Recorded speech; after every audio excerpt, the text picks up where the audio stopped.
어제 저녁 서울의 한 다세대 주택에서 불이 났는데 이번에도 배터리입니다. 에어부산 여객기 화재 사고의 유력한 원인이 보조 배터리라는 결론이 나왔습니다. 운전 중이던 무선 조종 자동차, 즉 RC카 배터리에서 불이 시작된 걸로 보이는데요. 소방당국이 지난해 말 아리셀 참사 이후 전용 소화기 인증 기준도 마련했습니다만 지금까지 이 인증을 받은 소화기는 단 한 개도 없었습니다.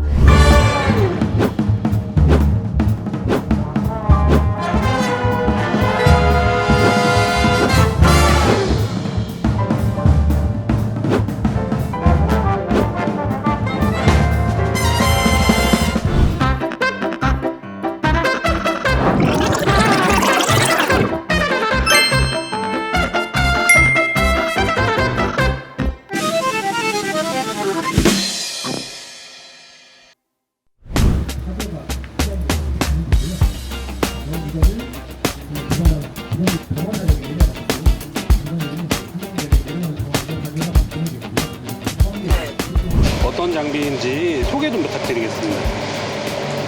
요즘에 뉴스 등을 통해서 변동 휠과 같은 PM이라고 부르는 개인용 이동장치 화재가 이슈가 되고 있습니다. 이것을 화재가 발생하면 리튬이온 배터리가 들어있기 때문에 일반적인 소화 기술로는 끄기가 쉽지 않은 문제가 있습니다. 특히 철도 승강장이나 철도 차량에도 화재가 발생하면 더 끄기 어려운 문제가 있습니다. 이것은 기존 소화 장치를 대체해서 보다 쉽게 소방대가 없이 여기에 공무원들이나 일반인들이 끌 수 있는 그런 기술을 개발해 보고자 이 장치를 개발했다고 보시면 될 것 같습니다. 지금 개발하신 장치가 한 어느 정도 크기의 배터리까지 소화를 할 수가 있나요? 휠타입 배터리는 대부분 다 처리할 수 있고요. 그리고 전용 스쿠터 같은 경우에도 공유 용으로 쓰는 킥보드 좀 힘들지만 개인이 사용하는 킥보드까지는 사용할 수 있다고 보시면 될 것 같습니다. 이제 앞으로 이거 이제 실제로 완전 개발이 완료되면 어떤 식으로 적용할 계획이신가요? 승강장에 비칠 하재에 이걸 또 승강장 플랫폼마다 매번 놓게 되면 좀 효용성이 떨어지기 때문에 역에 보통 한 대 정도 비치한 다음에 이동을 시켜서 그런 기차 상황에 맞게 이동해서 활용도 높이는 방향으로 보급하는 것을 목표로 하고 있습니다. 화재 현장으로 가서 그 물건을 가지고 저 안에다가 이제 밀봉을 하는 형태로 개발하셨잖아요. 그렇게 하신 이유가 혹시 있을까요?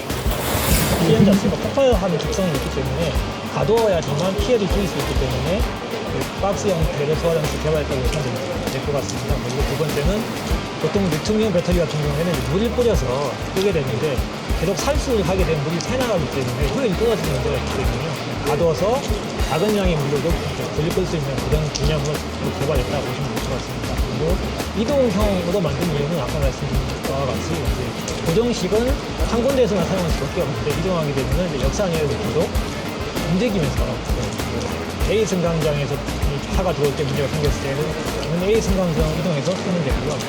B 승강장에서 B 승강장에서 끌 수 있는 그런 이동성에 초점을 둬서 그런 구조도 만들었다라고 보시면 될 것 같습니다. 오늘 시연하신 장치는 전체 계획 중에 한 몇 프로 정도 완성되신 장치인가요? 실용화를 목적으로 하고 있기 때문에 현재로 보면 70% 수준까지 왔다고 보시면 될 것 같고요. 불을 끄는 목적은 달성은 되는데 좀 작동 편의성을 좀 높이는 방향으로 그렇게 개선을 하고 있다고 보시면 될 것 같습니다. 장치를 이제 앞으로 계획이 어떻게 되실까요? 올해 아까 말씀드린 그 남은 기간 동안에 작동 편의성을 높이는 방향으로 개발을 해서 연내에 개발이 완료하는 것이 목표이고요.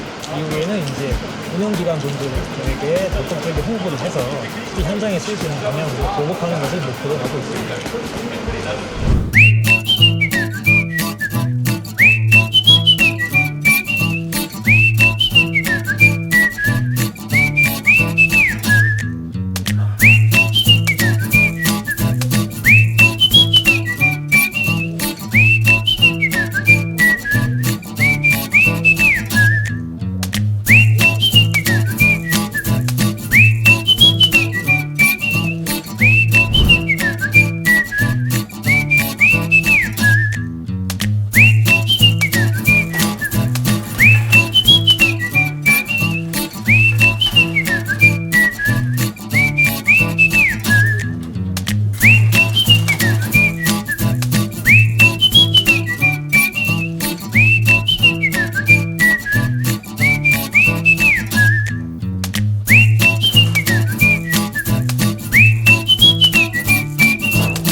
잘 봤는데요.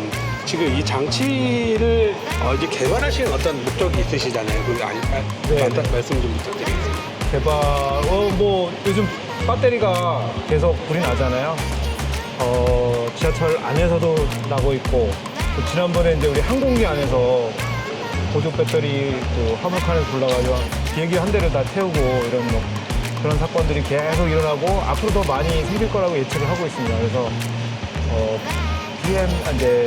PM이 목적이긴 하지만 리튬이온 배터리에서 발생하는 화재에 대해서 다방면으로 대응할 수, 즉시 대응할 수 있는 이런 실용적인 장치가 필요하겠다 이런 생각이 들어서 개발하게 되었습니다. PM 배터리랑 리튬이온 배터리랑 어떤 소화하는 과정이 조금 다른가요? 아니요, 같습니다. 리튬이 들어가서 PM에도 리튬이온 배터리가 들어갔고 고집적 배터리들은 다 그 리튬이온이 들어가 있고요. 용량이 높은 것들은 다 그 화재 발생 가능성이 높아서 다만 이제 사이즈가 다르죠. 그 배터리 자체를 잡는 게 아니라 거기에 들어가 있는 물건을 잡아야 되니까 포획 크기가 다르고 또 소화 함체의 크기가 다르고 이런 것들이 다르고요. 아까 조언을 주신 분들도 중간 사이즈용으로 또 좀 뭐 만들었으면 좋겠다 이런 말씀드려서 저희가 그런 쪽도 좀 계속 고민을 할 생각입니다. 아까 보여주신 소형 캐리어 같이 생긴 것들은 파이어 우리가 큐브 비행기에 미니. 비치를 해놓으면 충분히 배터리 같은 거는 대응을 할 수가 있을 네. 것 같은데요. 그렇게 생각하고 그런 용도로 이제 개발을 하신 거고. 비행기나 철도 차량에 탑재해서 가지고 다니다가 즉시 바로 처리할 수 있는 거. 그래서 이제 함체 안에 들어갈 수 있는 거는 노트북, 승객이 가지고 있는 보조 배터리, 휴대폰 이런 것들 소형 물건들이 될 것 같습니다. 이제 비행기에서 그때 배터리 화재가 났을 때 짐칸이 다 녹고 맞아요. 불이 났잖아요.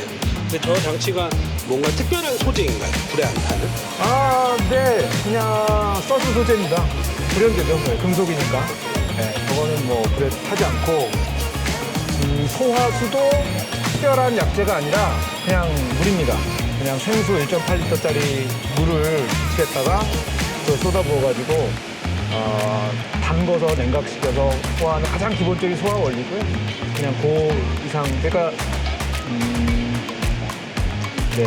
다른 뭐 인체 유해한 그런 2차적인 물질이 발생하지 않는데 물론 이제 배터리에서 나오는 그 염기는 어쩔 수 없겠지만 어쨌든 그런 가장 간단한 소화 원리를 이용하는 것이라고 봅니다.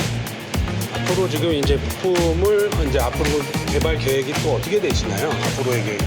앞으로 이게 우리 권태현 박사님이 계획을 저희랑 이제 팀에서 같이 협의를 하고 있는데요. 이 포획을 하는 게 사람이 해야 되다 보니까 다소 조금 안전에 문제가 있을 수 있습니다. 그래서 저희 계획은 여기에 자율주행 장치를 넣어서 얘가 스스로 가서 화재물을 포획해가지고 함체로 돌아오는 그런 기능을 개발해서 좀 자동화시킬 그런 계획을 가지고 있습니다. 이전에 개발하셨던 그 터널 피난 관제 로봇처럼 혼자서 가가지고 그렇죠. 그렇게 개발이 되면 참 좋긴 하겠네요. 열심히 해보겠습니다. 좋은 말씀 감사합니다. 네, 고맙습니다.